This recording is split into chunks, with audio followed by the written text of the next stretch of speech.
Paper రాసి ఆయన రాత్రిపూట తీసుకొచ్చారు కదా, తెల్లారి మళ్ళీ మీరు తీసుకెళ్లారు కదా.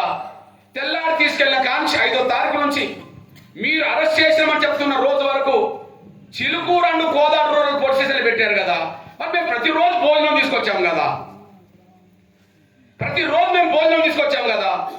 ఒక్కరోజు మా బిడ్డను చూపించిండ్రు, ఆ బిడ్డను చూసినప్పుడు మా కొడుకు ఏడ్చుకుంటూ కూర్చున్నాడు. కానీ ఆ తర్వాత మేము భోజనం తీసుకెళ్ళింది పోలీసు వాళ్ళే, కానీ మేము ఇస్తే మాకు చూపించలేదు కదా. అంటే 4, 5, 6, 7, 8, 9 వరకు కూడా మీరు కోర్టుకు హాజరుపరిచే సమయాన్ని కూడా మీ స్టేషన్లో ఉన్నారనే విషయం తల్లిదండ్రులు బంధువులు చెప్తున్నారు కదా. దీన్ని ఖండించడానికి అవకాశం ఉన్నదా? లేదు. ఒకవేళ బంధువులు వీళ్ళందరూ చెప్పడం తప్పే అని నేను అనుకుంటా. ఒకవేళ బంధువులు చెప్పేది కొడుకు కోసం చెప్పింది అనుకుంటా.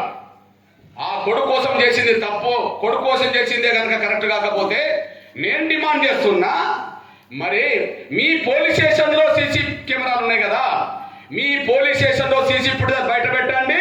4వ తారీఖు నుంచి మీ దగ్గర చేసేస్తారు. ఏదన్నా నేరం జరిగితే ఈ సీసీ ఫుటేజ్ చూసి మేము అరెస్ట్ చేసినామని అంటారు కదా.